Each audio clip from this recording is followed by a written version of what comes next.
Hey YouTube, this is MTG Beely here with another Kaladesh draft recap.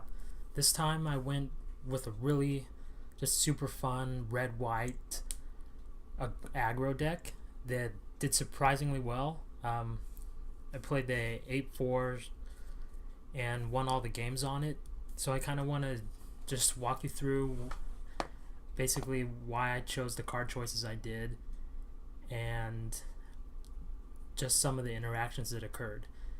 So I'm going to play the last 2 rounds, and so you can kind of see how it works.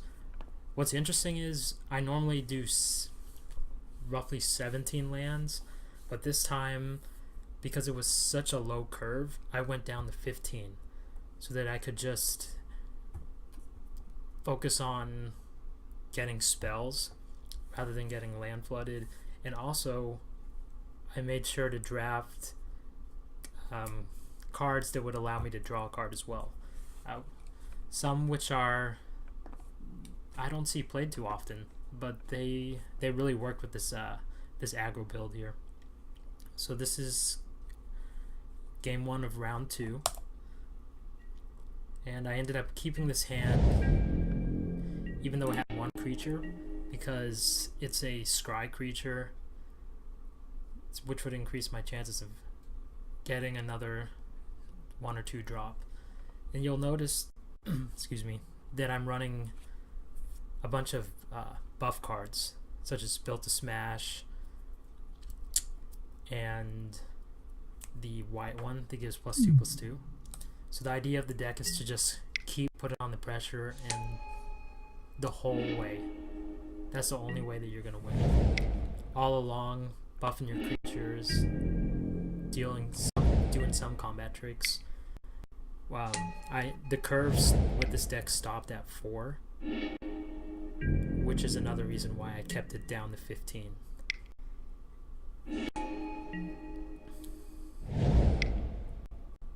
And I'll show you some of the cards that I normally do not play in draft, but I chose it just for this particular aggro build because it really kind of offsets your low land percentage.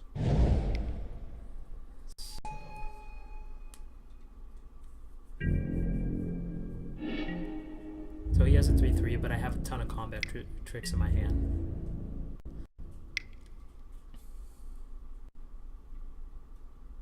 Subtle Strike.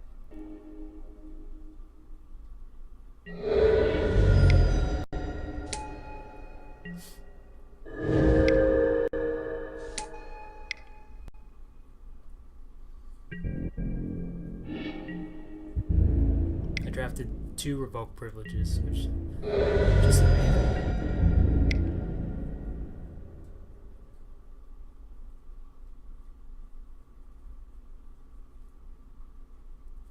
Now I chose not to use Revoke Privileges on his ground guys because they're not a threat to me. I would rather save it in case he gets a flyer out, something that would stop me from dealing damage. That's how I look at it. If you're ahead in life, you want to save it for a threat, such as that one. Alright, so that ended pretty quickly. Let's move on to the second game of round 2.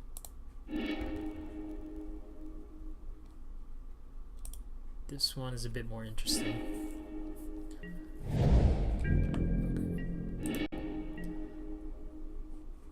Let's see. Inspiring Charge. That one I believe ended up winning me the game. A few games actually, and if you're doing red-white aggro, you really want to rate that guy highly because he will win you the game in the right circumstance, especially since it's an instant.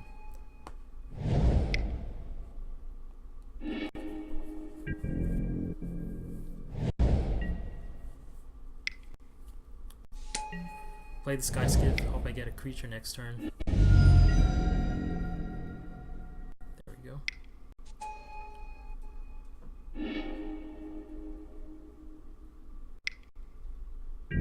I normally don't play the Eager Construct, but I did in this build since the artifact creature type is pivotal in here. Because I have a Salivating Gremlins, which gets buffed by it, some other cards to get buff attacks. So, and the scrying is nice. It just helps them too. Okay, so here's one of the cards that in most drafts I don't play, which is Pressure Point. The reason I chose it to play here is because it's very aggressive. I'm only running 15 lands, so anything that can enable me to draw a card is really great. A low cost draw card ability. On top of it, I'll just tap one of their guys to keep making sure I deal damage every single turn.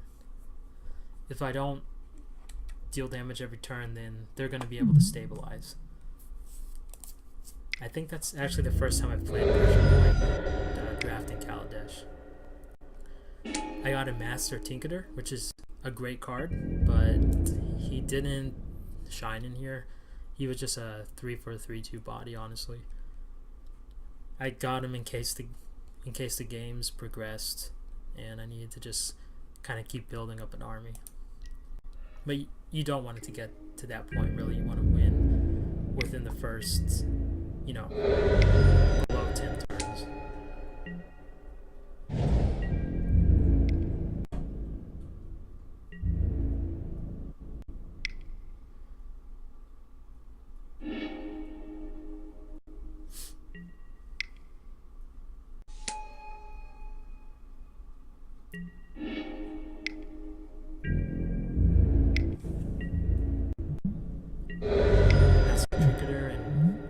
There's some really nice synergy together.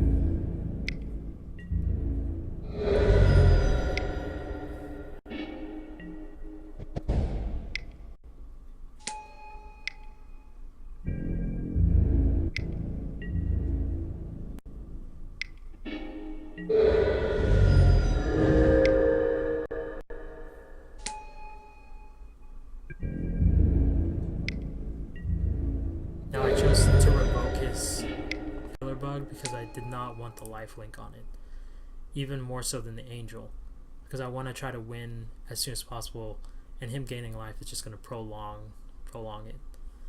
With the Angel, I saw I had buff cards for me that could have done a trade with it.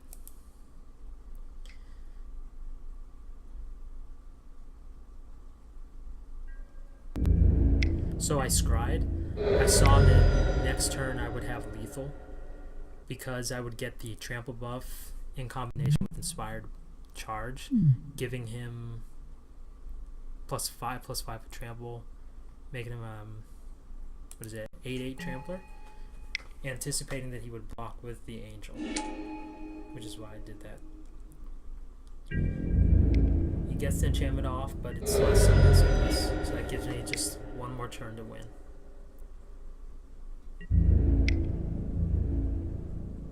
He blocks it, thinking it doesn't have trample, and there we go. Alright, let's move on to the last round here.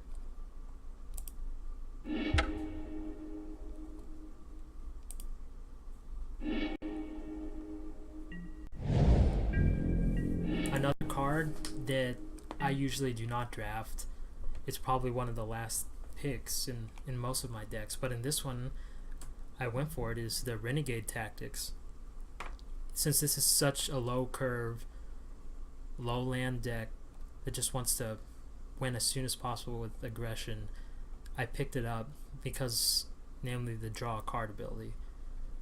Sometimes I would just use it to draw a card, but others, it would prevent them from trading with me and just keeping with the flow, the steady rhythm of attacking every turn.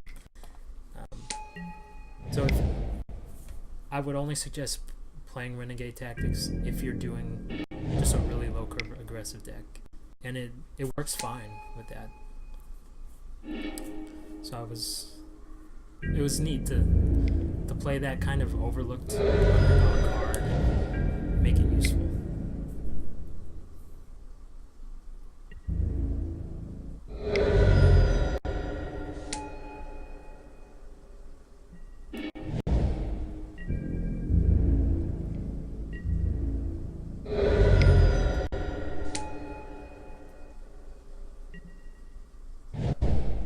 I chose to get the servo because I want to build a decent force in case I get inspired charge later to try to overrun him.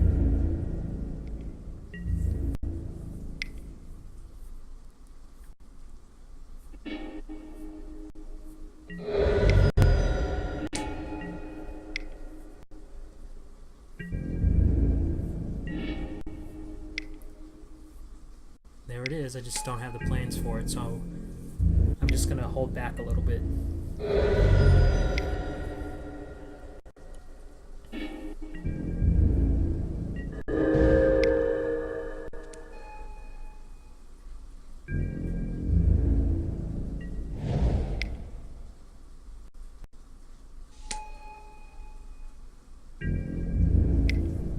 So Multiform Wonder is definitely a threat. He doesn't have a huge amount of energy built up to make it too lethal. But I saw that if I didn't kill him this turn, next turn he would swing in with a 5 damage flyer. So I figured I better go for it now. And don't know if he expected that or not.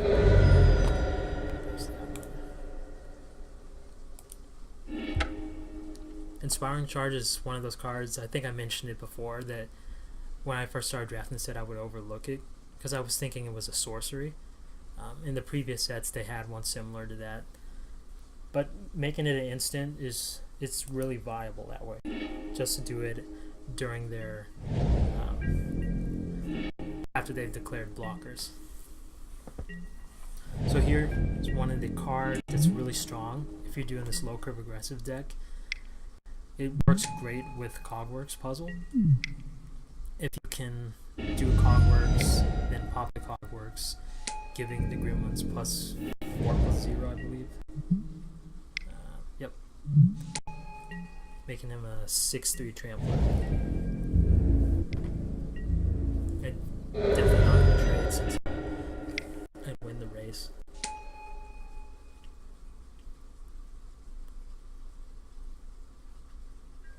There you go.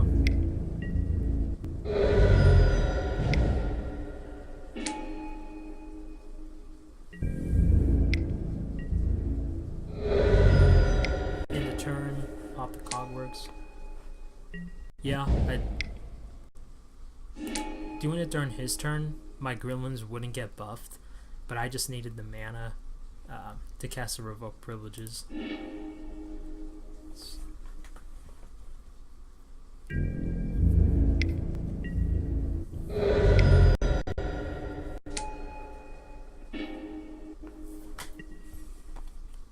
So there's an Inspiring Charge.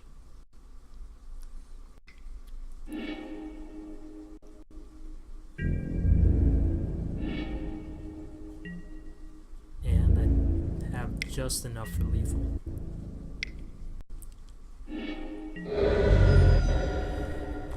Okay. So that's definitely an archetype there. If you're drafting and you see red-white is open, you can try to go for that. Just if you're doing that low curve red-white deck, you can make use of those pressure points, built to lasts, the charges, get the red card that prevents him from blocking, and you can draw a card and kind of play around with those lesser known, lesser drafted cards. So if you try it out, let me know. Alright, well, thanks for watching, and I hope to do these videos more often. Hopefully get them higher quality and just keep pushing with it. Alright, take care.